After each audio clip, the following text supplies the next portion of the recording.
right, once again, if you'll remain seated for me, we're going to continue on.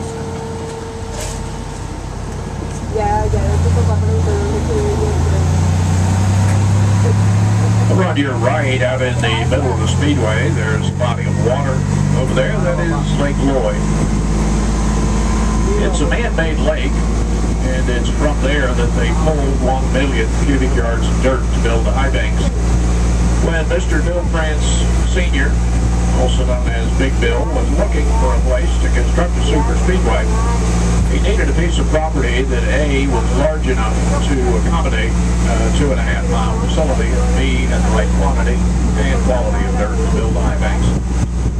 He found everything he needed. It all rolled up into this one piece of property. Mr. France's dream became a reality with the opening of Daytona International Speedway for that first Daytona 500 back in February of 1959.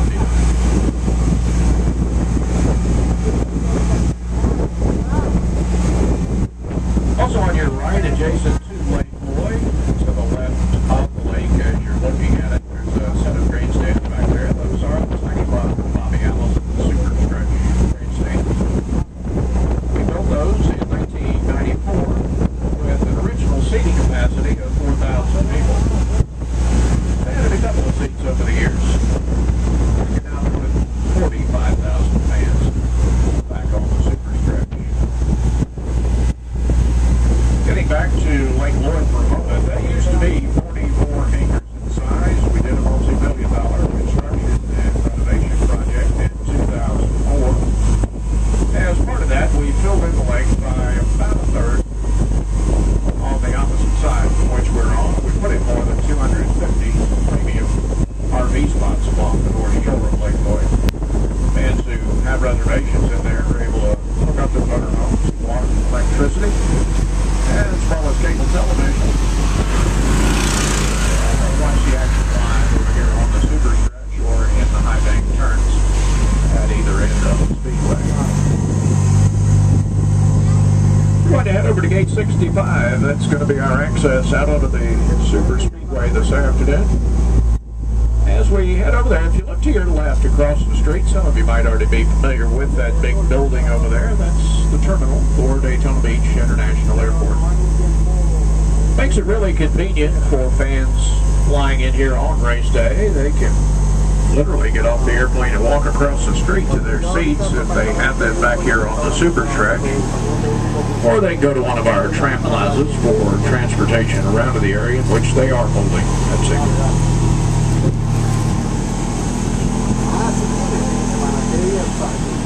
We're going to line up on gate 65. It's one of 4 crossover gates we have here at the Speedway. They call them that because when you go through them, you cross over a section of the racing surface.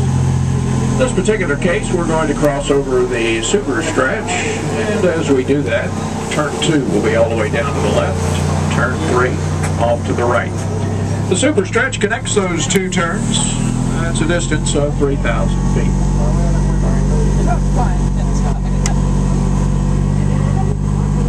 It looks flat, but the Super Stretch is actually banked at 3 degrees. That really doesn't do a whole lot of speed for the cars back here, but that little bit of banking does speed up the process of draining and drying the Super Stretch. The roadway we're on now is actually part of the infield road course. This particular section is the chicane. Some people refer to it as the bus stop turn, and others simply call it the in and out. It's used by the Rolex 24-hour cars. It's also used by the motorcycles in March and October. And it's also used by the Sports Car Club of America, as well as the World Karting Association. Coming up on the right, just outside the wall, there's a big Sunoco sign as we roll by it. If you look up in between the 2 signs, you see a couple of seats up there. That's one of the official spotter stands. We have 4 of those around the Speedway.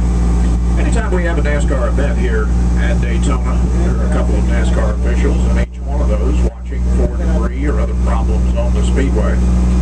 If they see anything out of the ordinary, they'll call for a caution flag. When that comes out, drivers immediately know something's wrong and they'll slow down, falling behind the pace car until that problem is taken care of. We are in turn 3 again, 31 degrees of banking. Inch a little closer to it for you. I'd love to take you up there, but you really need to do about 95 miles an hour to stay up on the banking comfortably, lap after lap. Anything much less than that, and Mother Nature and gravity have a tendency to take over and pull you back down here onto the apron of the speedway. You can't go slower than 95, but you're pretty much constantly turning the wheel to the right to try and hold the car up on the banking.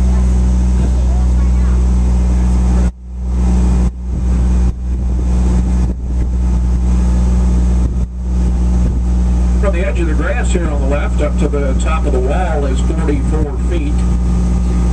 And the distance between the yellow lines that are down here by the apron and that white broken line that's a little higher up the banking, that's a distance of only 30 feet. But the Sprint Cup drivers will come through here 3 wide at more than 190 miles an hour. Now they'll occasionally try and make it 4 wide. Occasionally that works. Most of the time it doesn't, and somebody has a pretty good chance of getting into the outside wall, which fortunately now is the safer barrier. We put that in 2004. SAFER stands for Steel and Foam Energy Reduction. We have 9 miles of steel tubing in the SAFER barrier. It's on your right up at the top of the speedway, right next to the racing surface. As you saw a moment ago, there's a concrete wall on the outside and blocks of foam in between the two. If the car gets into the SAFER barrier, then steel tubing will flex or bend a little bit, and the foam behind it gives way a bit, and that greatly dissipates the energy from the impact. We do have lights here at the speedway. We put those in preparation for the first nighttime running of the 400 back in July of 1998. Unfortunately, that's the same time we were experiencing a rash of wildfires in this area. And so smoky around here, you really couldn't see one end of the speedway to the other. So we had to postpone the event. And we finally got it rescheduled and run in October of 98. Had a sellout crowd here that night. When they turned the lights on, the place lit up like a Christmas tree, and there's pretty good reason for that. If you look on your right up above the seating and all the way around the speedway for that matter, you see a bunch of light poles. We have 202 of those around the perimeter of the speedway, and each one contains anywhere from 4 to a dozen 1250 watt bulbs. On the infield portion of the course, over on the left, just above the white wall, there is a series of light boxes. 288 in all, and each one of those has a 2,000 watt bulb inside. The system is designed by Musco Lighting of Iowa, and it's designed in such a fashion that if a driver spins out during a nighttime event and ends up facing toward one of those light boxes, they're not going to be blinded because, quite frankly, it's all done with mirrors. There's a mirror configuration in the back of each of those light boxes, so when it's on, you're looking at a reflected light. Still pretty bright, but it's not as bright as staring directly into a 2,000 watt bulb. It is the largest outdoor sport lighting project in the country at a cost of $5 million. And there is enough wiring in the system that if you had a mind to and all of you wanted to get together and take turns stretching it out end to end just to see how far you'd get with it, give yourself a little time. That wiring would reach from the city limits of Daytona Beach to the state line of Iowa. Over on the left, just the other side of the grass, or at least the grass we're trying to get to grow, that is Pit Road. Pit Road 1,600 feet long. There are 43 individual pit boxes along the way. And the speed limit on pit road for the NASCAR drivers during an event is 55 miles per hour. We are in the tri-oval area, approaching the start-finish line. The tri-oval is banked at 18 degrees through here. The start-finish line is coming up on your right. Flag stand about 25 feet above us here at start-finish.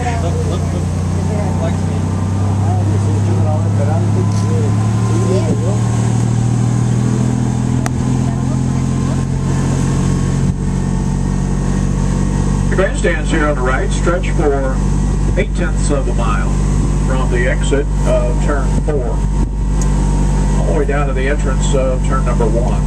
We can seat 109,000 fans here on the front straightaway. When we have a sellout here at Daytona, that means these grandstands, as well as the ones back there on the super stretch, are all full. And just about every inch of ground down in the infield is also jammed full. And we're told by the media that when that happens, and we do have a sellout here at Daytona, the Speedway actually becomes one of the larger cities in the state of Florida. At least for a short period of time, anyway. We're going to make a U-turn. We're going to head down pit road back toward the garage area. As we make this turn, if you look off to your right down at the entrance of turn number 1 down there between the Sunoco sign and the Daytona logo on the wall, there's a little section of asphalt that's a little different coloring than the rest of the banking. That's where we put in a tunnel. And that's how we bring in the big NASCAR haulers as well as the large RVs. That tunnel goes about 35 feet underneath turn number 1. It's a little over 500 feet long. And it is big enough and wide enough, we can actually put 2 of those 18-wheel haulers through there side by side at the same time. The small grandstands here on the right normally have a covering over the top of them during the events. Those are the pit road patios. They're primarily used by team owners and team sponsors to entertain guests on race day. Some of those small suites are available to race fans as well.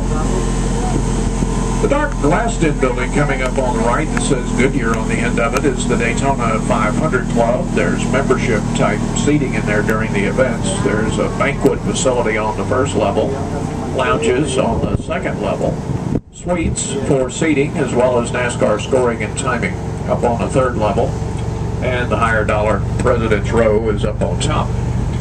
Gatorade Victory Lane is right in front of the Daytona 500 Club. Just a moment, we're going to come to a stop and let you off the left-hand side this time to go into Victory Lane. While you're in there, if you have your cameras with you, you're welcome to go up on the podium to have your pictures taken. There's also a professional photographer in there to assist you. You are not, however, permitted into the grandstand area.